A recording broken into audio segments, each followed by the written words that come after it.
What's up, guys? This is Andrew Frezza and Melissa Dixon from Care Coach Lead, and today we're going to be talking about how to help your clients enjoy the ski erg.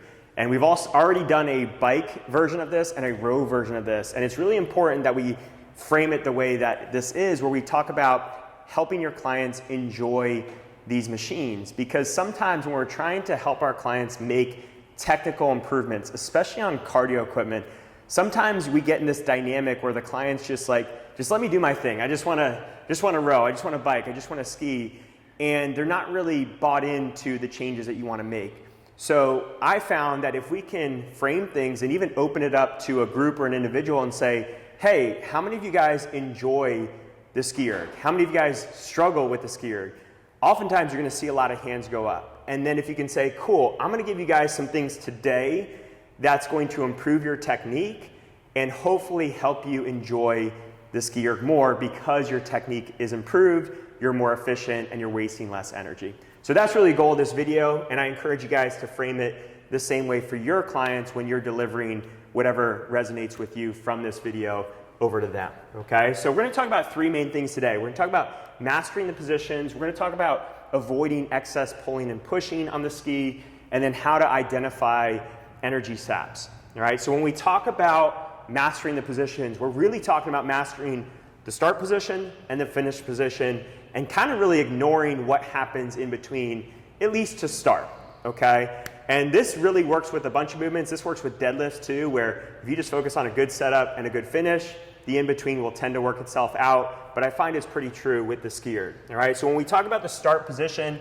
we're roughly gonna be an arm's length from the machine, and then we're gonna grab the handles, and we want to start with a little bend at the elbow, okay? That arm is basically going to stay the same the entire time. What that bend does is allow us to get the most out of our lats and not try to overuse the arms, okay? So her start position is basically that. She stood tall through her legs and hips, and she's got a bend at the elbows. Pretty simple.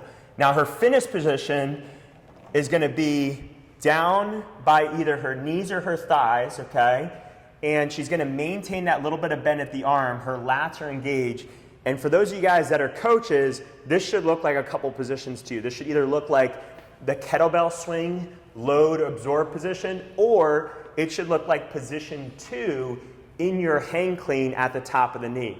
So if you guys are used to coaching that position, you can just get people into that same position. Shoulders are beyond the knees, butt is back, the chest and eyes are up enough that she's not headbutting the screen, and that's a great finish position. So sometimes we'll do drills where we'll just kind of go start to finish, okay? And it's kind of choppy, but we're just focusing on executing the the first and last pieces of the movement, okay? So that's mastering the positions to start.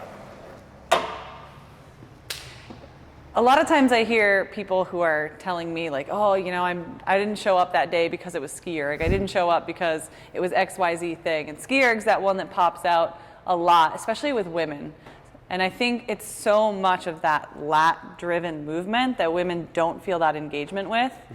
So another thing I always like to tell them is like little nuanced stuff like their grip, you know, like just finding where that placement is in their hands and pushing through the sides of their hands and their pinkies, really relating that all the way down into that lat movement and just helping them find that place of engagement at the top is something that's really small and slight, but helps them feel in control of it more. And the more we feel in control of something, the more we feel like we own it and we can master it.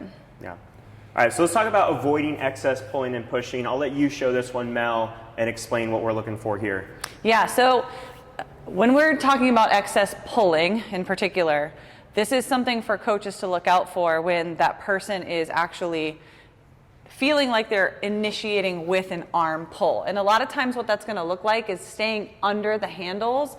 Sometimes people even kind of look up at it. So starting with this like drop of the body and a pull with the arms, almost like they're going for a chin up. So that excess pull, excess arm pull, and they're just staying under those handles, and usually palms will face in. I feel like we'll see a lot of that upper body pull, and people always report, you know, it just kills my arms, it kills my triceps, and we're feeling that really happen with a lot of our athletes. So they're obviously small muscle groups. You're going to burn out if you're using just your triceps and your biceps to do this pull on those handles. So we always kind of drill getting that crunch and staying over top of those handles. The push part of this comes in avoiding that excess push, where usually it's a combo effort when they're doing that excess pull here, or they're staying really rigid, they're pushing down and straightening those arms or swinging back and really extending those triceps. So using that tricep extension and that flick and that getting that really rigid straight arm, that's really going to fatigue their arms too. So really in general, using the arms too much in this and not using that core and that body drop with those lats staying with those handles is going to really fatigue our athletes.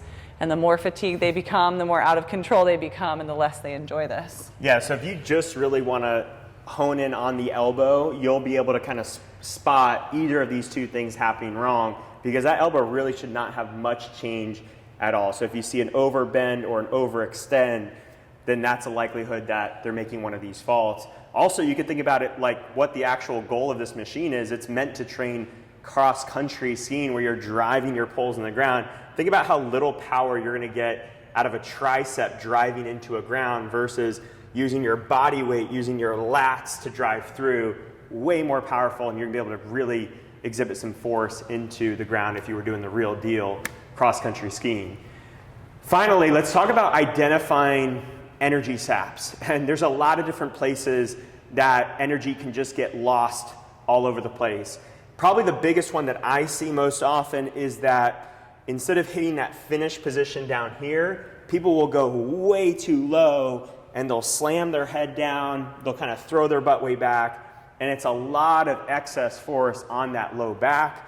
They might be actually, in theory, more powerful for 10, 15, 20 strokes, but it's just going to be unsustainable for any period of time, especially if there's any other type of hinge or core-based movement in the workout. If you're combining this with something else, if you're doing any type of kettlebell swing, deadlift, even a sit-up, that person's going to just burn out really quickly. Yeah, what they don't realize is essentially the power is coming from here. And the faster we can get back up into that range where the power of that pull is initiating and coming from, the better we are. So the further we go down below or reaching down below our knees, the more energy we have to use to come back up to standing, but the more time we're spending getting up to where that power is. So the wheel's slowing down, it's feeling heavier, we're going to be able to apply less force against it because it's going to be applying more force towards us, and it snowballs very slowly into this heavier trudge that we don't need it to be. Yeah, you mentioned this window right here is really key, and what I like to focus on with clients is connection.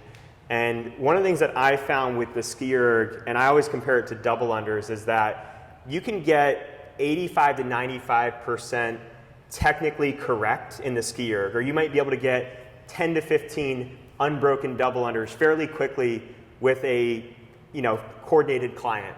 But it might take months or years before you can get, in the case of double unders, that person can do 50 unbroken and their heart rate doesn't really elevate that much. So basically you can get to 90% proficiency really quick, but it takes a really long time to get to 98 to 99% efficiency. So what I really like to focus on with clients is connection, and that connection between lat, core, and hip all happening at once. And we have a really great drill for that we're going to show, which is just working on the top 20%, let's call it, of the movement, okay? So we're just going to focus on those three things: lat, core, and hip working together.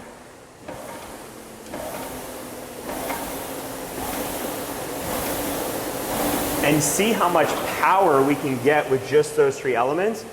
And you'll find I'm at a 2:08 pace. Like, I can get 90% of my power with just that short range of motion. And then the rest of it is really just follow through and finish. Yeah, so that connection piece, connecting those dots to that initiation also helps them avoid that pull. It helps them get immediately over top of those handles and feel like they're actually getting their body like through the snow, like a cross-country skier, literally using your hips and everything to get into it, pulling those handles down as well, because they don't really realize how much of a core-driven movement this is or needs to be in that way.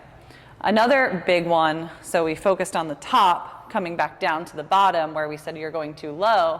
Another energy sap that is really easy to identify is any kind of excess sideways motion. Anyone who's doing some kind of out to in or the big butterfly return, a lot of times it's because they're using so much of their arms in that pull, they need something to shake it out on the way up. It feels good to them to do something different outside of that pattern, so they're using their delts to come back up in an exaggerated way. And a lot of times it comes from an inefficient pull to begin with. So they're doing something to alleviate that tension. So citing your athletes, making sure they're staying within their machine is a big one as well. Cool. Well, I think that wraps it up. Keep it simple, guys, with your athletes. Incorporate some of these drills and be creative. Come up with your own, but always frame it in the sense of, I want you to enjoy it more. I want to make you better. So these workouts are more fun and you look forward to coming and you don't avoid those ski days. If you guys have any questions or comments, please leave them below. And thanks for watching. We'll see you in the next video.